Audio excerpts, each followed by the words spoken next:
Well, the average student racks up more than $29,000 in student loans, and some people struggle for years to pay them off. But Brian McBride paid off his loans in less than 2 years after he graduated. It was extreme, but he's a video producer for our sister network, CNN, and I spoke to him earlier about how he did it.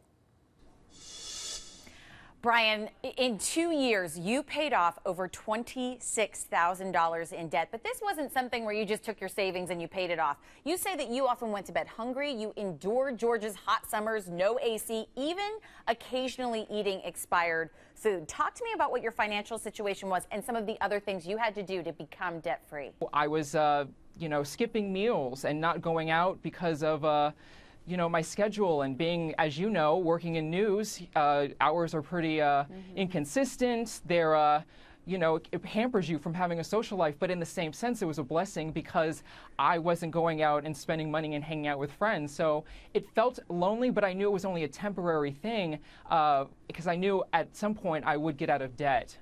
And you did. To put this in perspective for people, you were bringing home about $1,900 a month. You were spending $1,300 of that in rent. So you do the math, and you had very little to work with. I mean, a $5 trip to McDonald's, you say, was a big splurge for you, and you got it down in 2 years. Why was it so important for you to go to this extreme so it was down in 5 years rather than what you could have done, which is like 20 years? Until I paid off those debts, every dime that I made essentially would have to go to these institutions, and I didn't want to do that for 5 or 10 years. And so I did it as quickly as I could, and I, calculated the numbers, and it really wasn't until I actually started working for CNN and I made a little bit more money, and that's when, I was taking home about $20 an hour, and I was working freelance, and so I didn't have benefits, and I was making more money than a salaried worker. And so all of that extra money I was bringing home, all the overtime I was working, working a weekend overnight shift as well, that helped me a lot to save money as well. At times you say you had to be on food stamps. I mean, people need to understand how extreme you went. But what advice do you have for people that are sitting at home, recent graduates? They have thousands of dollars of debt.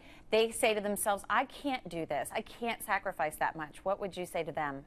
Well, the reason why I even told my story was not to gloat about that, oh, I'm debt-free now. It was really to tell people, other graduates, that you have $20,000, $30,000 in debt, that it is possible to pay off. You just have to have the dedication and determination to want to pay it off. My advice for any student is to, or recent graduate, is to make sure that it is possible, that you just have to work hard at it. And you did, and you were successful at it, and your career is just getting started. Now you can focus on that. Best of luck to you. Brian, so good to have you with us. Thank you so much, Lynn. Take care. I really appreciate it.